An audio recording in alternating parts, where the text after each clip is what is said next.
Kita ingin menyekolahkan anak, mendidik anak agar bahagia dan seterusnya, agar pintar, semuanya. Tapi ketahuilah kuncinya adalah di rumah. Di rumah kita.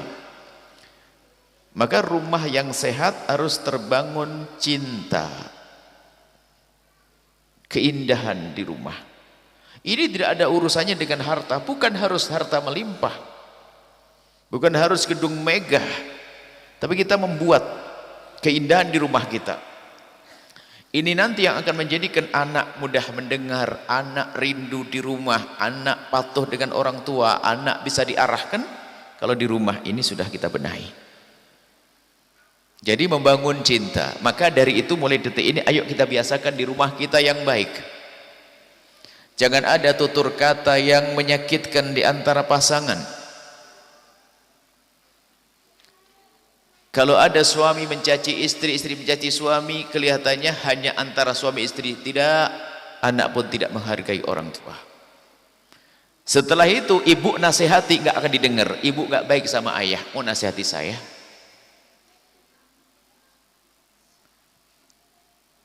Maka sekarang sebab-sebab tumbuhnya cinta harus kita hadirkan di rumah kita. Kalimat-kalimat yang indah, panggilan yang indah, perilaku yang indah harus di rumah kita. Kalau Anda merindukan anak yang hebat. Kecuali kita merindukan anak yang berantakan, anak yang tidak betah di rumah, lalu bergaul dengan siapa saja di sana, pulang pun adalah membawa bencana. Tapi kalau kita merindukan anak yang baik, jangan hanya anak dipondokkan, disekolahkan dan seterusnya. Ayo kita mulai dari rumah kita. Dan ingat, ahli surga indah di surga. Mukaddimahnya adalah indah di keluarga. Maka yuk kita mulai menghadirkan mahabbah, menghadirkan cinta di rumah kita. Seandainya misalnya cinta yang disertai rasa saling menghormati, menghargai suami istri, nggak ada sombong suami, mentang-mentang imam sombong, nggak. Kalau seandainya anak ibu pulang lalu ingin bersalaman dengan ibu pulang sekolah, mau salim dengan ibunya, ternyata ibu mengatakan tidak, jangan salim ke umi dulu sayang, salim ke ayah, ayah adalah imam di rumah ini. Sang anak langsung pergi ke ayahnya, mau salim kepada sang ayah, ternyata ayah mengangkat tangannya, tidak sayang, jangan ke ayah dulu dong, ke umi dulu, karena Nabi Muhammad menyuruh kamu menghormati umi 3 kali lipat umimu. Sang anak bingung, mau ke ibu suruh ke ayah, mau ke ayah suruh ke ibu. Apa yang terjadi? Kagum, ibuku hebat, ayahku hebat. Bayangkan kalau setiap hari lihat bapaknya berantem rusak itu anak. Ayahnya berantem di depan sang anak, apalagi terlanjur ayahnya mencaci. Sang istri, suami mencaci istri, istri mencaci suami, bagi sang anak jelek semuanya. Setelah itu mau nasihati, dia tertawai. Mau nasihati saya, yang kamu aja nggak bener kok. Kita tuh sering egois. Sampai di dalam Islam itu, kalau seandainya ada sesuatu yang perlu dibenahi dalam rumah tangga, fa'iduhunna, menasihati, nasihat yang baik. Kalau ternyata seorang istri misalnya kok dinasihati tidak mempan, juruhunna fil madhaji, juruhun, didiemin, tapi cara mendiami di kamar, fil madhaji, di tempat tidurnya. Maksudnya kalau seorang suami lagi marahan dengan istrinya, jangan sampai anak tahu. Di kamar, di luar seperti biasa, sampai di kamar diam-diam suaminya ngadep ke sana, istrinya ngadep ke sini. Di luar biasa, karena apa? Jangan sampai anak membenci keluar orang tuanya. Kalau sudah anak tertanam di hati sang anak tidak hormat kepada orang tua, berarti daftar hancur dia. Dia nggak akan bisa berbakti di kedepan hari. Mau kita sekolahkan kemana dia? Mau di rumahnya telah bikin kerusakan. Maka harus kita saat ini, kita terlupakan masalah ini. Di rumah, membangun keindahan, tutur kata, sanjungan. Kalau seorang anak melihat ibundanya sangat menghargai ayahandanya, maka dia semakin hormat kepada sang ibu. Karena ibuku sangat menghormati ayahku. Begitu sebaliknya, seorang ayah tampak menghormati istrinya, istrinya, maka sang anak kagum dengan ayah. Indahnya hidup, saling menghargai. Tapi coba caci maki, suaminya menyebut istrinya kambing, istrinya menyebut suaminya kucing, anak bilang aku anak kambing dan anak kucing. Ngapain disuruh mondok, ngapain disuruh belajar? Tolong, ini penting sekali. Ini nasihat dari guru mulia kami adalah terlupakan. Sehingga anak dididik di luar baik pun sampai di rumah juga tidak bisa baik hatinya. Sehingga ada yang dendam sama ibunya, dendam sama ayahnya, trauma, segala macam. Tolong, jadi di rumah kita biasakan dengan keindahan. Kalimat-kalimat kotor tidak boleh keluar di rumah kita, karena itu akan menjadikan rusak anak kita. Kita harus sadar ini. Kalau memang itu adalah aku yang selalu ngomong kasar, hari ini kita mengakhiri kisah jelek itu. Demi masa depan anak kita, demi keluarga kita. Tapi si Dungu nggak mau berhenti. Dia tetap dengan kesombongannya, dengan keras kepalanya, tidak pernah berpikir tentang kemaslahatan anak. Jadi hari ini kita harus indah. Pulang merubah, harus berubah di rumah kita. Yang biasa marah-marah, wahai istri misalnya, akhiri. Karena marah kita ini ada pengaruhnya kepada sang anak, sehingga anak pun menjadi pemarah. Anak kita marah di rumah masih lumayan, tapi bikin marah atau marah di keramaian, mungkin dipukulin orang dia. Kita menghadapi anak bermacam-macam depresi, stres, segala macam anak. Ternyata kita lacak adalah permasalahan di rumahnya tidak menjadikan tenang pikirannya. Jelas ya? Jadi tolong, rumah kita harus rumah yang baik, rumah yang indah. Tumbuhkan cinta, dimulai dari saling menghargai. Nabi menyuruh anak memuliakan seorang ibu 3 kali lipat. Tapi seorang laki-laki adalah imam di rumahnya, maka seorang anak akan kagum terus dengan ayah ibundanya. Baik, ini kemudian setelah itu apa? Dan ini harus kita mulai. Ngomong kasar, panggilan jelek dan sebagainya nggak ada. Dan kemudian juga kalau kita perhatikan perilaku baik kita ini dengan pasangan juga akan menumbuhkan kembali cinta yang pernah ada, akhir-akhir dimulai surut dan hilang, akan tumbuh kembali. Jadi diasah dengan kelembutan perilaku, kalimat-kalimat yang baik, kalimat-kalimat yang indah.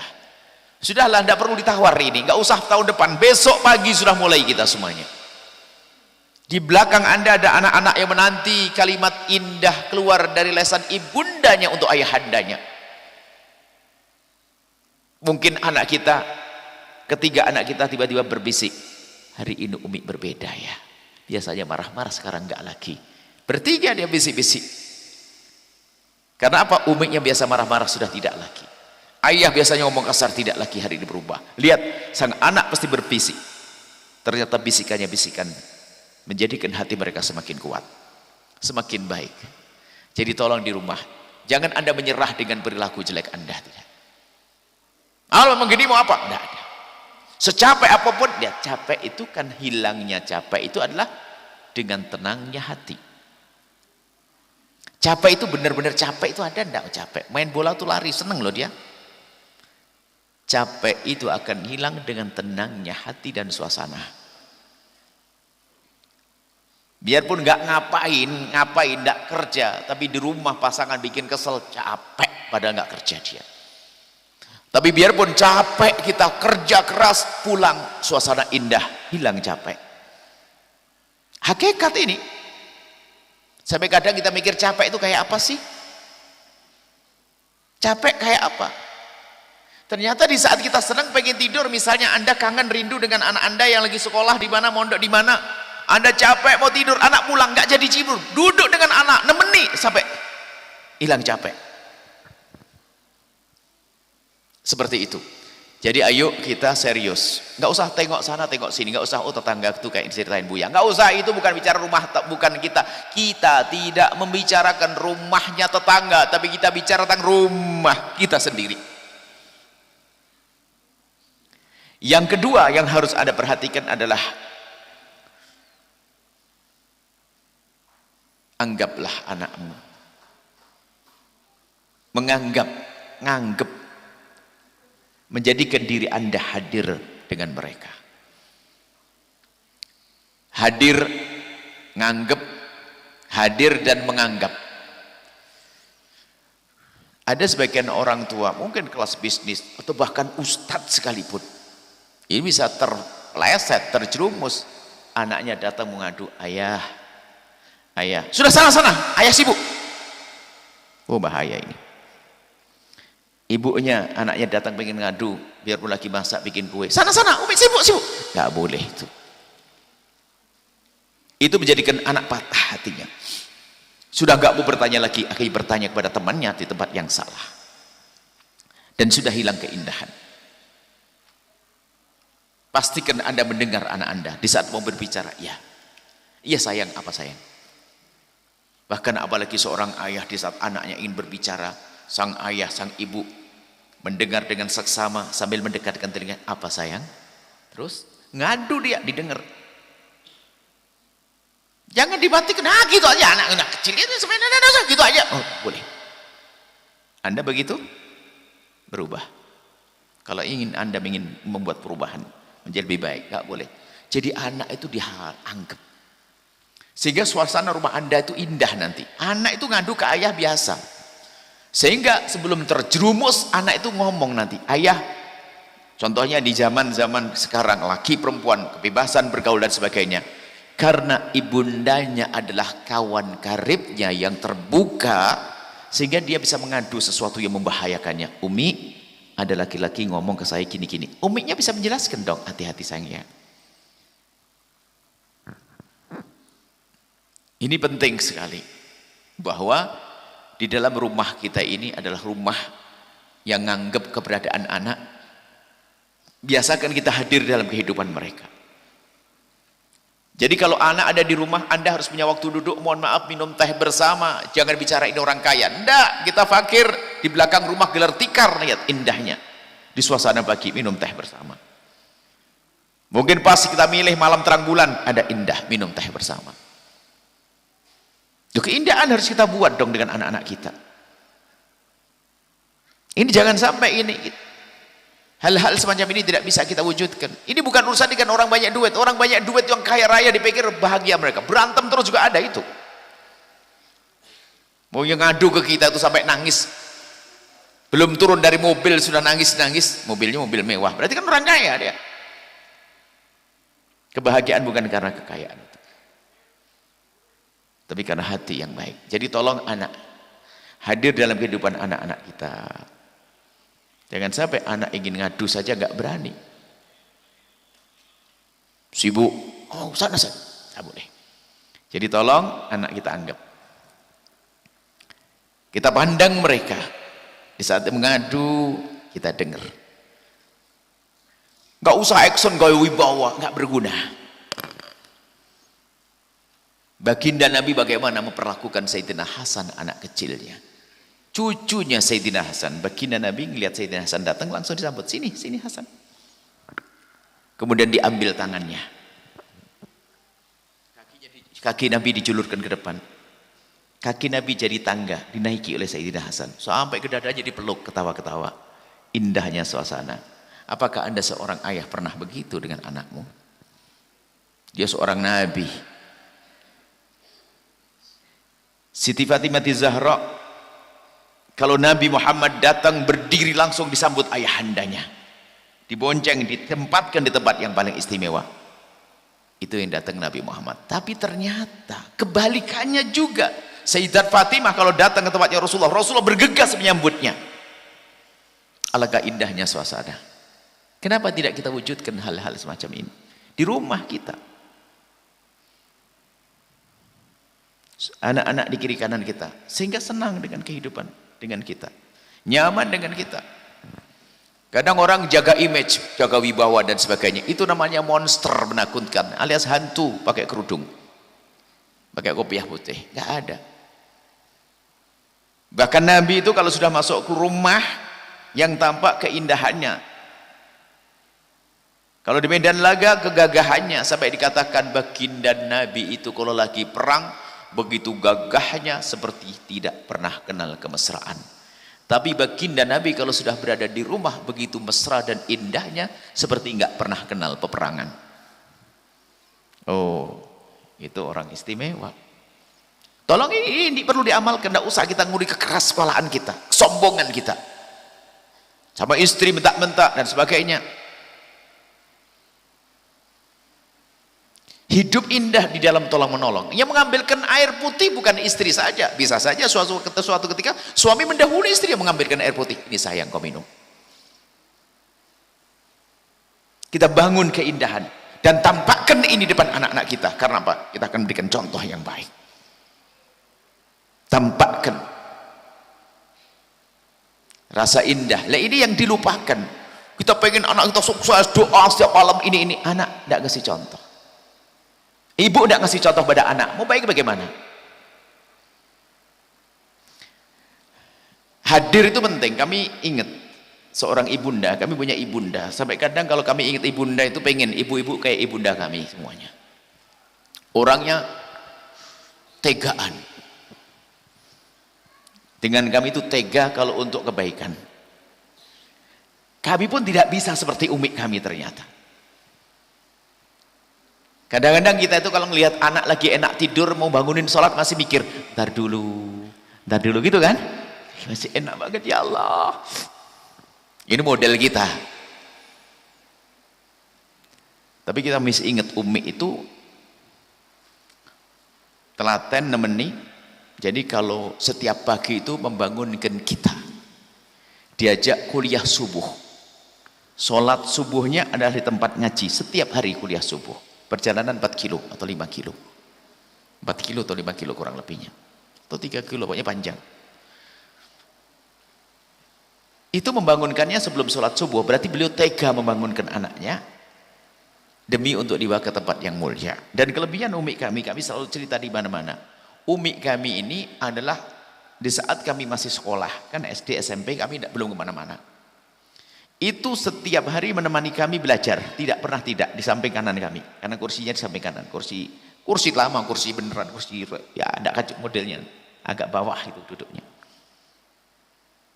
Sambil beliau itu punya kebiasaan ngikuti kesenangan kami. Ada kalau ada beton bakar dibakar, kacang bakar dibakar, kami suka yang begitu-gitu, setengah hangus gitu kami suka. Itu sampai ketiduran kadang dengan tasbihnya, itu sampai setiap hari. Dan rupanya baru kita rasakan pentingnya kehadiran ibu kita. Coba bayangkan seorang ibu ngomong, sana belajar biar pinter ya nak ya. Ibunya HP-an main YouTube-an. Kira-kira jadi anak apa? Gitu. Ayo coba, begitu kan Anda? Nggak boleh, harus berubah hari ini. Nyuruh anaknya tidak ngasih contoh. Apalagi model latah hari ini. HP sudah nggak pernah pakai aturan. Mestinya di rumah kita itu kalau mau pakai handphone, pakai rambu-rambu. Selagi ada anggota keluarga nggak bisa megang handphone, kita harus menghadapkan wajah kita kepada suami, kepada istri, kepada anak. Seorang istri mungkin kalau main handphone mau telepon, sayang umi mau telepon, minta izin. Sayang umi mau lihat YouTube, mau lihat masakan, mau buatin rujak kamu ngomong. Tapi bayangkan anaknya manggil umi, ini mana umi? Apa sih? Lagi main handphone. Apakah mungkin anak bisa jadi baik? Nggak bisa. Oh, kita sendiri yang merusak anak kita. Suami istri juga kadang terjadi demikian. Hadir itu penting. Kami selalu ingat ini, akhir-akhir ini kita harus menyampaikan masalah ini. Rupanya di rumah kita telah tidak menjadi contoh yang baik buat anak-anak kita. Hadir bahkan menemani. Anda hari ini kalau Anda duduk menemani anak Anda belajar sambil Anda berzikir, luar biasa pahalanya. Apalagi browsing internet. Kalau anak Anda browsing internet yang sudah punya laptop dan sebagainya, Anda menemani di sampingnya itu lebih bagus daripada sholat sunnah loh ya. Kenapa? Agar internetnya tidak liar. Oh, sekarang ibunya di samping sana main yang sama, ngaco, mau kemana? Bilang sama yang soleh, yang pintar ya nak, yang soleh ya. Nggak boleh kayak Umi, biar Umi gini, Umi biar kayak Umi. Umi bener juga dong, sama-sama bener dong. Ini yang terjadi di masyarakat kita, sehingga akhirnya apa? Omongan orang tua susah didengar oleh sang anak. Sehingga anak kalau mengatakan iya hanya di depannya. Dan kadang anak takut loh ya, karena model orang tua, bapak yang model. Sehingga anak mau ngadu nggak berani, pasti eker-ekeran, tahu eker-ekeran? Dorong-dorongan di antara, kamu aja kau ya, kamu aja ngomong, kamu aja. Loh, ngomong sama ayahnya kok ngomong kayak hantu, ke hantu. Berarti ayahnya itu monster dia, menakutkan bagi anak-anaknya. Ayo kita buat perubahan di rumah kita. Serius kita. Baru setelah itu terwujud, Anda mau nyuruh apa ke anak Anda? Nggak ada yang bisa ditolak karena anak Anda sudah keambil hatinya. Tapi kita mau perintah sana sini, tertawa anak itu. Biasanya kepaksa, tidak akan serius. Suruh belajar nggak serius, suruh ini nggak serius, kenapa? Hatinya tidak senang, tidak dekat dengan ayah ibundanya. Baik, ini adalah dua hal yang harus dihadirkan, menghadirkan cinta, kemudian hadir kita di tengah kehidupan mereka. Sesibuk apapun Anda, kalau lagi bertemu dengan anak, harus Anda hadapkan wajah Anda melihat anak. Bahkan lihat mereka bermain pun perlu Anda. Nonton bola aja mau, masa nonton anaknya main nggak bisa? Mesti lebih seneng dong.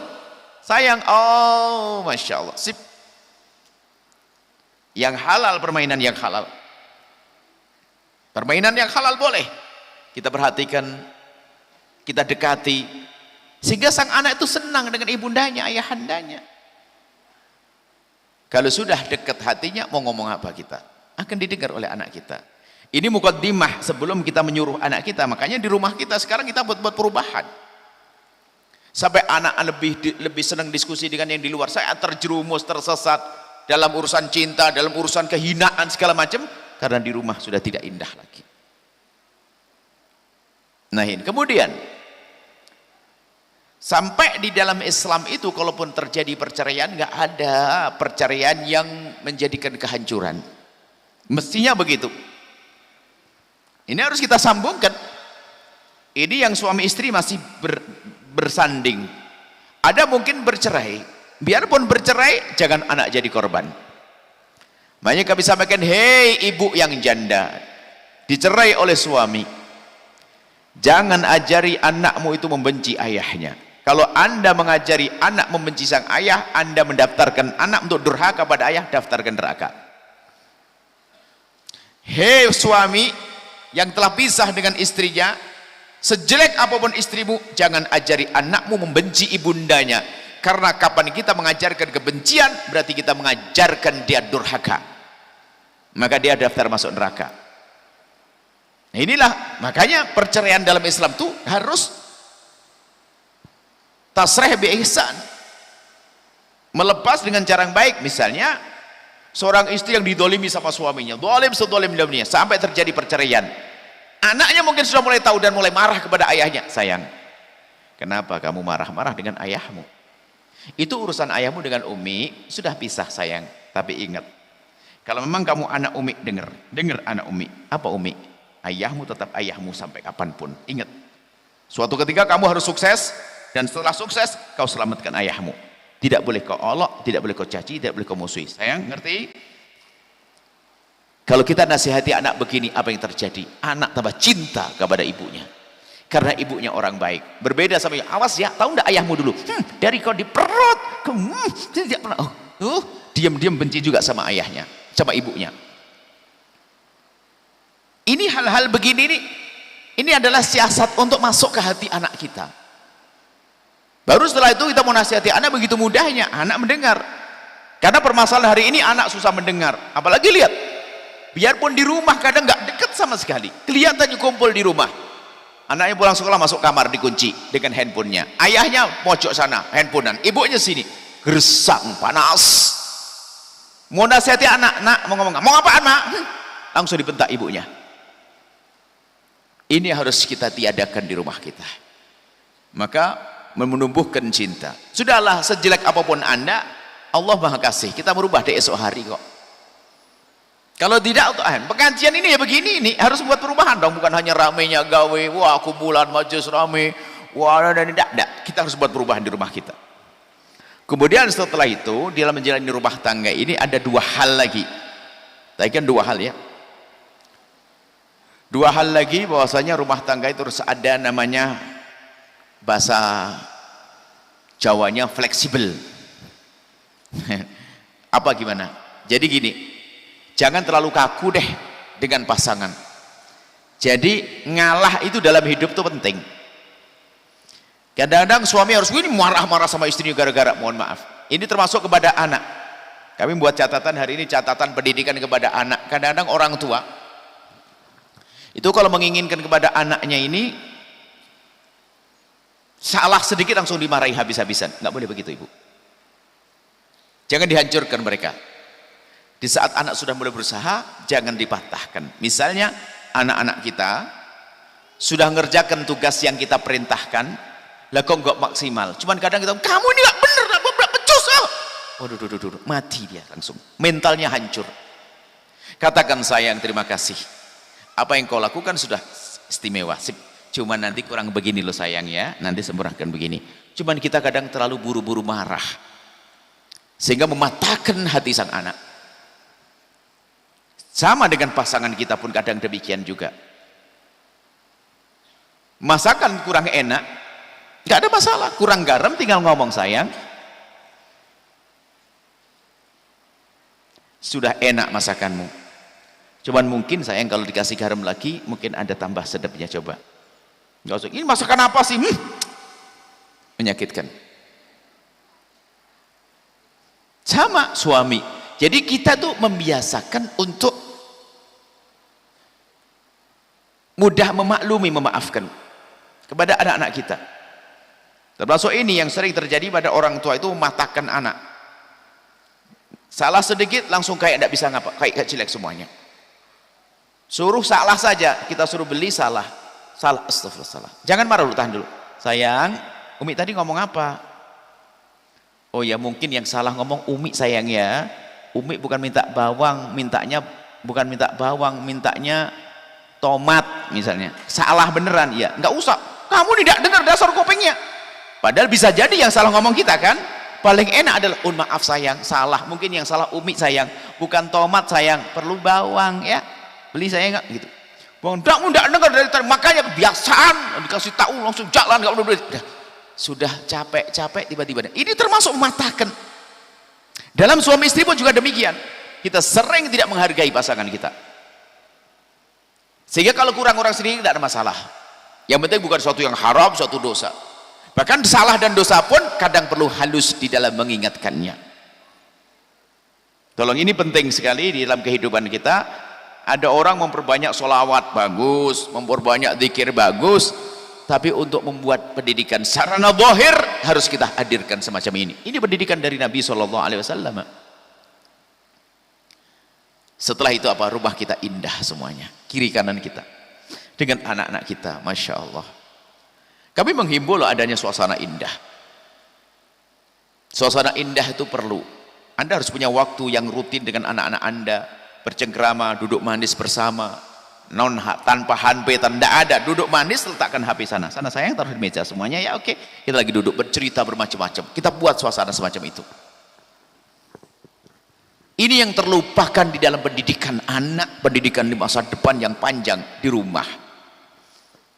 Kita menemukan suami istri di bandara dengan satu anaknya, berarti bertiga di bandara. Sudah menunggu, delay lagi, delaynya panjang berjam-jam, subhanallah. Itu di depan kita lebih dari 4 jam nggak ada ngomong sama sekali. Istrinya dengan handphonenya, suaminya handphone, anaknya juga gitu, ajib. 4 jam lebih nggak ada obrolan. Dan kami yakin di rumah juga seperti itu. Indahnya apa? Bahkan bisa jadi kita rambu-rambu, kalau sudah di rumah tidak ada boleh megang handphone, sebab handphone ini kan urusan komunikasi antara kita. Kalau ternyata harus nonton video YouTube, kalau bang itu baik, ayo kita nonton bersama. Paling tidak kita kurangi hal yang demikian ini. Suami Masya Allah berjam-jam main game, istrinya ditelantarkan. Ada. Tidak tahu ini otaknya ada di mana dia. Ada di game. Loh, ada model begitu, gak peduli. Sudah begitu pengen kemesraan. Istrinya kurang layani sedikit dimarahi. Dia sendiri lupa dengan gamenya. Sama seorang istri ya begitu. Kalau sudah, wah, yang nonton video kan macam-macam. Ada yang belanja, ada macam-macam. Lihat-lihat tak. Habis waktunya. Suami tidak pernah diperhatikan. Barangkali ini harus jadi bahan renungan. Di rumah kita, bagaimana rumah itu semakin indah. Sehingga kalau bertemu betul-betul maksimal. Handphone itu, ibu bapak, adanya handphone itu kan untuk mempermudah urusan kita. Kan begitu ya? Ada apa-apa kita tidak saksikan, jadi mempermudah. Ternyata kenyataannya kebalik, handphone mempersulit kita. Gara-gara handphone jadi sulit kita semuanya. Menambah kesibukan. Baik, kita harus waspada dalam urusan ini. Jadi yang berikutnya adalah dengan anak-anak, mohon kalau di rumah, mohon maaf, tadi ingin menghadirkan cinta di rumah kita, biasakan hadir dengan anak, tolong punya waktu, jangan sampai Anda tidak pernah menjawab, biarpun anak kecil loh ya, kalau ngomong abi, apa sayang, ngomong apa, dengar. Biasakan cara ini, membiasakan dengar, terus ngomong apa, biarpun apa sayang, oh iya, dijawab. Biarpun anak kecil, kita biasakan sebelum gede. Jadi dia ngerti kalau ngomong ke ayahnya pasti dia dengar. Coba dia nggak ngomong lagi. Setelah mulai ada jarak antara dia dengan ayahnya, sudah nggak ada ketertarikan lagi. Ya, ayahnya sebagai bapak saja yang sebab kelahirannya. Setelah itu sudah nggak ada hati, nggak ada cinta.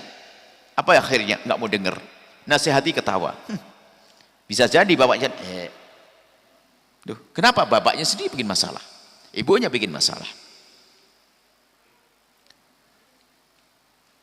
Tapi kemudian bagi anak-anakku semuanya, anak-anakku, jika kamu punya bapak ibu yang kayak tadi itu, di rumah cuek dan sebagainya, kamu nggak boleh menyerah lalu menyalahkan. Memang betul kata Buya tuh bapak ibu saya. Oh enggak, jika kamu anak hari ini, kamu buat keindahan di rumah.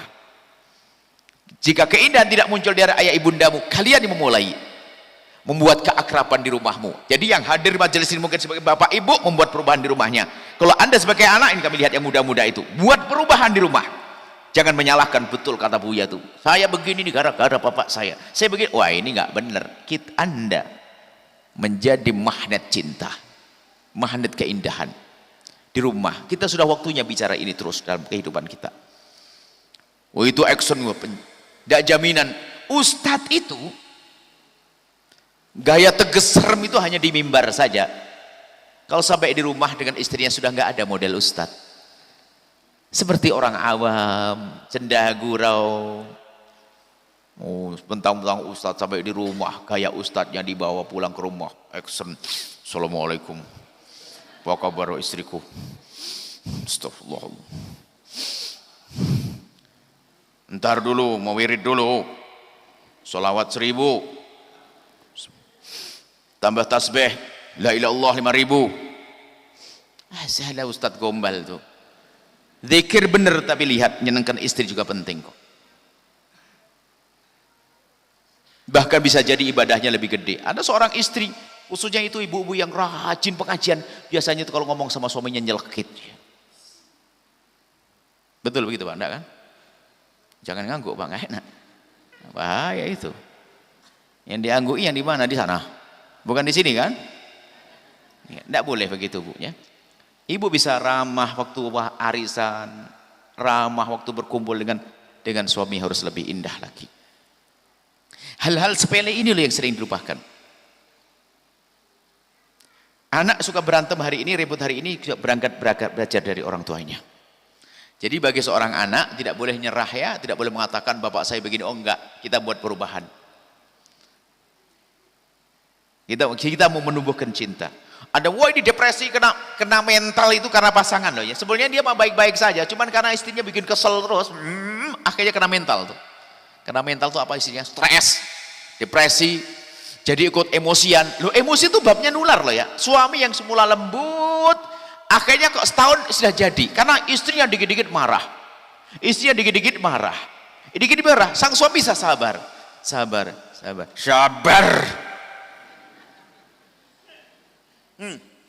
Marah terus. Saya sabar, insya Allah. Sabarnya ototnya keluar. Loh, itu terjadi. Baik, mari kita membuat perubahan di rumah kita. Kemudian setelah itu apa? Ayo. Anda mau ngomong apa kepada anak-anak Anda? Pendidikan anak. Dan sekarang kami akan menyampaikan tentang pendidikan anak. Hari ini mengerikan di luar. Bukan di luar tidak ada yang benar. Oh, banyak. Cuman keadaan di luar hari ini sangat mengerikan. Apalagi dengan kesibukan kita sebagai orang tua. Tidak bisa memantau anak 24 jam. Bahkan anak di rumah pun hari ini kadang susah dipantau karena kita sudah punya uang sehingga bisa membuatkan kamar sendiri. Ternyata kamar itu tempat bersembunyi anak untuk tidak tahu melakukan apa dengan handphonenya. Ayo, hari ini. Mengerikan pendidikan anak. Maka kami himbau semuanya untuk sadar menghantarkan anak-anak tapi dengan cinta tadi. Dengan perhatian dulu sehingga waktu anak kita minta untuk menjalankan tugas menuntut ilmu, dia dengan senang hati. Yang pertama adalah rindukan anak kita ke dunia pesantren. Mohon maaf. Pesantren hari ini. Karena itulah yang menjaga ilmunya Rasulullah. Rindukan mereka ke dunia pesantren. Pesantren yang serius menangani anak-anaknya. Yang kebetulan sekali pesantren hari ini sesuai dengan keinginan Anda. Anda anak menjadi dokter ada, anak-anak kita santri jadi dokter juga ada, Bang. Pesantren hari ini bukan seperti zaman dulu. Kalau zaman dulu kan kesan pesantren itu hanya untuk gitu. Enggak, sekarang pesantren itu di lingkungan membuat satu milieu lingkungan yang terbatas, di dalamnya ada kegiatan sholat berjamaah, membangun akhlak, kenal Allah, belajar ilmu dunia. Hari ini bukan seperti zaman dulu, dan zaman kita itu berbeda, Ibu, Bapak. Anda harus waspada masalah ini, masalah dunia pesantren. Zaman kita itu beda dengan zaman ini. Zaman kita dulu mungkin Bapak Ibu, apa godaannya anak hari ini? Macam-macam, godaannya macam-macam. Dari handphonenya, internet, pergaulan, semua yang menjadikan berantakan anak kita itu ternyata bisa diselesaikan cukup memasukkan pondok pesantren. Ayo.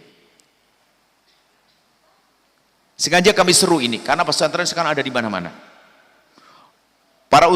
Dan orang tua pada sadar, kalau dulu seolah-olah yang nyantri itu hanya orang fakir melarat. Oh enggak, sekarang orang berduit kaya raya, pengen anaknya sukses dunia tapi akhlaknya juga selamat. Hari ini ada yang mondok sekolahnya bayar mahal, yang penting anaknya selamat. Ada. Karena lingkungan terbatas itu sangat membantu. Tapi kalau lingkungan bebas itu anak kita bergaul dengan siapa kita tidak ngerti. Hari ini bertemu orang baik, besok nggak baik. Hari ini baik, besok nggak baik, pusing gitu. Godaan tidak seperti zaman dulu. Zaman dulu hampir tidak ada godaan. Bapak masih ingat? Dulu itu godaan hiburan itu paling dari televisi. Televisi pun yang punya hanya Pak Lurah. Adanya hanya TVRI, masih ingat Pak ya? TVRI. Satu tok TVRI, nggak ada VV yang nggak ada. TVRI pun hanya malam hari, siang tidak ada. Siang hanya hari Ahad. Malam-malam paling ada acaranya, coba kalau Anda perhatikan. Oh, paling rame dunia dalam berita. Masih ingat ya? Agak Kelom Pencapir. Ya. Siangnya Ria Jenaka. Betul, Pak ya? Anda sudah tua rupanya. Yakin. Yang tahu itu sudah tua, Anda usah pura-pura muda Anda. Yang mengangguk tua. Yang punya di kampung kita saya masih ingat hanya 2 orang. Itu pun hitam putih. Kalau mau berwarna kasih pelangi itu ya. Masya Allah. Pakai aki. Kalau sudah akinya habis tinggal separuh. Masya Allah. Kita punya pengalaman sama. Karena kita sama-sama muda waktu itu. Sekarang sudah tua gitu. Nah, jangan bilang tua, nggak enak. Awet muda, semangat. Nah, maksudnya apa? Keadaan semacam itu tuh aman. Kalau tontonan yang bebas itu paling, mohon maaf, gedung film tuh nggak semua orang bisa masuk loh ya. Layar tancap di kampung. Misbar, kalau gerimis bubar, kan begitu ya? Nah, ini gerimis bubar. Itu pun tidak semuanya boleh sama orang tuanya, jauh lagi pulang. Wah, Masya Allah. Lihat, Dalam keadaan yang semacam itu pun hasilnya kayak kita. Kita tuh hasil produk dari wasa yang bagus. Lah kalau zaman sekarang ini kita tidak peduli dengan pendidikan anak, mau jadi apa anak kita nanti? Mohon maaf. Ayo jujur Anda, rasakan anak-anak Anda hari ini. Ayo. Kalau kita tidak segera membuat perubahan hari ini, mau punya cucu kayak apa? Makanya kalau anak-anak Anda kok rindu mondok, jangan ada yang menahan. Itu hanya orang tua yang keblinger, karena otaknya ini perlu dibenahi. Karena apa? Di dalam lingkungan pondok yang benar sangat mudah kita mengarahkannya. Karena apa? Lingkungannya terbatas. Tapi ingat, bukan berarti yang di luar tidak ada yang benar. Enggak, kami tidak menjelekkan yang di luar. Kami hanya mengatakan di luar banyak godaan, tempat ini loh yang aman. Sebab ada orang tua di pondok kita ini, ada sudah baik anaknya, orang tuanya maksa keluar, baru 2 bulan minta, apakah boleh Bu ya anak saya balik ke sini? Ya kita guyonan, Bapak ini bukan penitipan sapi. Penitipan sapi bolak-balik boleh. Ada orang tua semacam itu, sudah anaknya baik-baik tiba-tiba dicabut, pasti dia akan menyesal setelah itu. Kenapa? Ternyata 2 bulan saja di rumah susah, diatur susah, apalagi kalau main handphone sudah matanya konsen, nggak bisa ngapa-ngapain, disuruh ini nggak bisa, suruh itu nggak bisa, ada yang marah-marah. Jadi pesantren. Lah kalau ternyata mungkin ada yang berkata, anak saya sudah nggak mau masuk pondok pesantren, oke, nggak apa-apa. Tapi Bapak Ibu, kalau memang jasad yang nggak bisa masuk pondok pesantren, tolong masukkan hatinya. Ini loh ilmu baru. Gimana memasukkan hati anak-anak ke pondok pesantren? Memasukkan hatinya. Anda punya anak yang sudah kuliah, sekolah di mana, atau sudah kerja hari ini, oke, suruh mondok, nggak mau kerja. Iya sayang, kerja cari rezeki halal, tapi tolong, ayo, harus sambung ke pondok. Makanya kalau anaknya kuliah, misalnya ibu ngirim kiriman 1 juta rupiah, tambah 100.000. 100.000-nya untuk apa? Sampaikan ke anak Anda, sayang, Umi tambah 100.000 ya, 100.000 kamu kirim ke pondok itu. Transfer. Setiap bulan diasah, masuk hatinya. Yang semula nggak peduli dengan pondok itu, karena sudah kaidah kalau kita memberi akan tumbuh cinta di diri kita. Jadi kalau Anda memberi kepada seseorang, Anda yang akan mencintai. Sehingga naik motor jadi ngelihat pondok, oh itu pondok yang selalu aku bantu dulu. Mulai nyambung hatinya. Jika tiba-tiba anak Anda sukses, ketahuilah dia akan selamat karena dia sambung dengan tempat yang mulia. Jadi Bapak Ibu, jangan dipaksa anak untuk mondok. Jika anak dianjurkan untuk mondok, alhamdulillah kalau mau. Jika tidak bisa mondok dengan jasadnya, tapi tolong hatinya harus dipondokin. Harus kenal dengan pondok, karena tempat pondok itu tempat orang beribadah. Mungkin bertanya, untuk apa sih Umi? Sayang, dengan sedekahmu 100.000 itu, 50.000 itu, semoga berkah. Karena kita ikut andil, membesarkan tempat itu, di situ ada orang menuntut ilmu, kita biar dapat pahala, sayangi berkah hidup kita. Ya Umi, dia semangat. Sampai nanti setelah kerja, dapat gaji, tolong potong gajimu sayang, untuk itu ya. Di saat menjadi orang kaya raya, sedekahnya banyak. Bisa jadi ada masjid di sana, pondok di sana, pondok di sana. Ternyata yang bangun adalah anak Anda. Indahnya. Ini kelompok yang kedua yang anaknya nggak mau mondok. Tapi baik-baik. Yang ketiga, ini anaknya badung bandel. Masya Allah, innalillah. Wah, masya. Dikasih duit, wah embat, hilang. Nggak mungkin disampaikan ke pondok. Anaknya badung bandel sudah. Nggak sholat, nggak ini. Tapi bapak ibunya berkumpul di tempat mulia ini. Maka kami sampaikan. Jika Anda menemukan anak yang badung bandel seperti itu, langsung ambil pertolongan dari Allah seperti Allah janjikan. Caranya bagaimana? Allah fi aunil abdi maka al abdu fi auni akhih. Allah akan nolong seorang hamba kalau hamba itu nolong orang lain. Maka kami ajak, ayo urusi tempat-tempat belajar agama. Maka Allah akan ngurus anak Anda. Akan beri tobat, tidak tahu tiba waktunya kapan. Termasuk ngurus tempat agama ini, makanya yang kami serukan di akhir-akhir ini adalah di samping bangun pondok-pondok, ngurusi madrasah diniyah, TPQ, pengajian-pengajian ada di kiri kanan kita ini, tempatnya kiai-kiai ahli surga itu, kiai wali-wali tersembunyi. Kami menghimbau Anda peduli itu. Tengok di kampung kita ini, kalau ada madrasah diniyah yang mengajarkan ilmu wudhu, ilmu sebagainya, Anda peduli.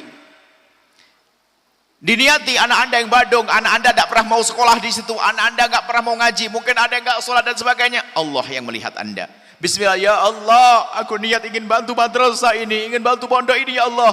Kami mohon kembalikan anak saya, ya Allah. Lihat, Anda suatu ketika akan menemukan anak Anda kembali. Pantulan. Dan ini juga kami serukan, tolong madrasah itu dihidupkan hari ini, sebab madrasah ini tempat yang paling penting. Sedap kalau masuk kuliah sudah nggak ada lagi belajar wudhu. Coba yang sarjana ekonomi angkat tangan. Ayo, teknik. Semester 1 ada bab wudhu. Sholat nggak ada, adanya di musola kita. Bahkan mungkin 90% ini belajar ilmu sholatnya di madrasah di kampungnya, bukan di kampus, bukan di pondok gede yang selama ini disebut, bukan di kampung. Makanya kiai-kiai kampung itu adalah wali-wali tersembunyi. Makanya tolong besarkan mereka. Makanya dengan peduli kepada mereka, Allah akan menjaga anak Anda. Hari ini Masya Allah nggak diperhatikan. Kiai-kiai kampung, madrasah diniyah, gentengnya jatuh nggak bisa naik lagi. Makanya kami akhir-akhir ini juga menyeru kepada semuanya untuk menjadi pejuang madrasah diniyah. Itu yang menyelamatkan anak-anak kita. Kalau sudah kuliah nggak belajar ilmu wudu, tapi sudah bisa wudu di sini. Ini bagi orang tua yang punya anak badung bandel, caranya seperti itu. Selesai. Tinggal satu yang belum. Ada orang ngomong, aduh saya nggak punya anak. Dari tadi Buya ngomong anak-anak, saya nggak punya anak. Yang nggak punya anak, Siti Aisyah nggak punya anak. Imam Nawawi nggak punya anak. Maka kalau Anda nggak punya anak di dunia, jangan sampai di akhirat nggak punya anak. Urusi itu santri. Madrasah diniyah Anda urusi. Pondok Anda urusi. Dengan rizki Anda, duit Anda tumpahkan ke sana. Semua yang belajar di sana akan menjadi anak Anda. Semuanya harus ke sana arahnya. Hari ini harus kita makmurkan tempat itu. Harus betul-betul kita perhatikan. Kenapa? Keselamatan anak-anak kita. Baik. Sampai di sini insya Allah, tinggal mungkin ada yang bertanya, kadang-kadang begini ngomong, mondok itu mahal, betul? Ada yang ngomong betul. Mondok mah, anggap saja sejuta, 1.500.000, mondok mahal. Ayo hitung-hitungan ibu yang soleha, ibu paling ngerti hitung-hitungan gitu duit.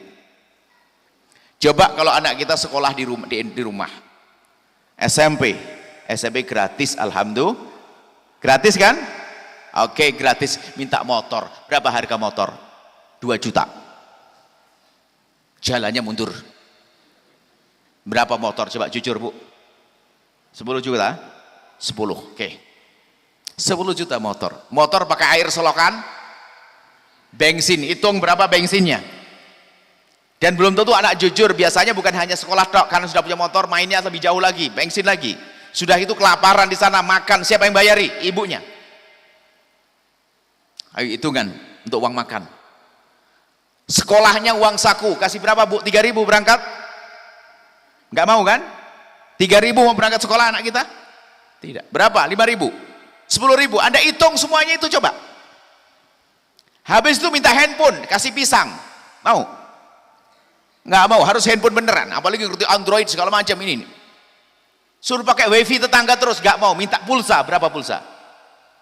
Hari ini modern Bu. Gara-gara punya handphone sudah ngerti belanja online, Anda yang bayari.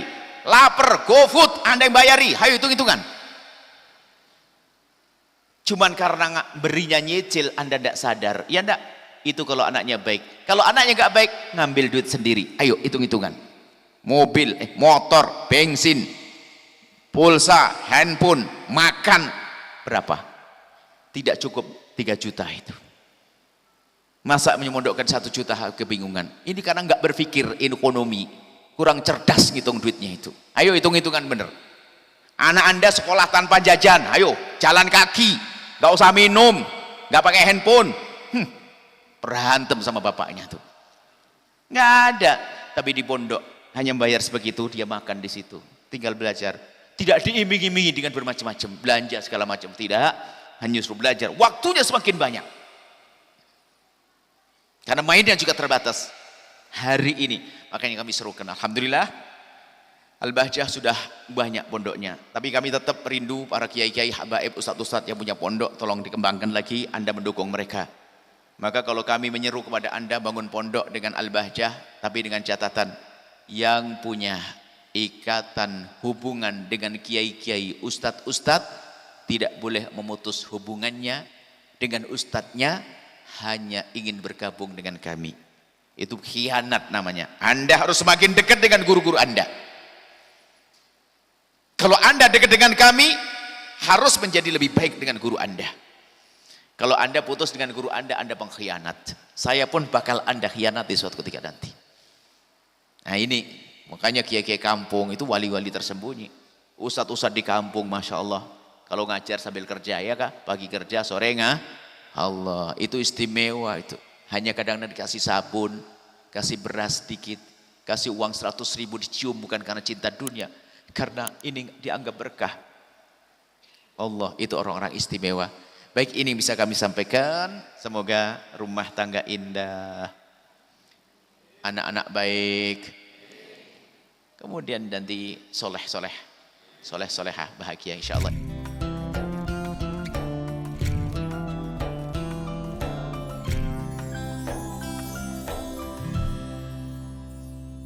Sahabat Al-Bahjah TV, setelah menyaksikan video ini, jangan lupa bersolawat kepada baginda Nabi Muhammad.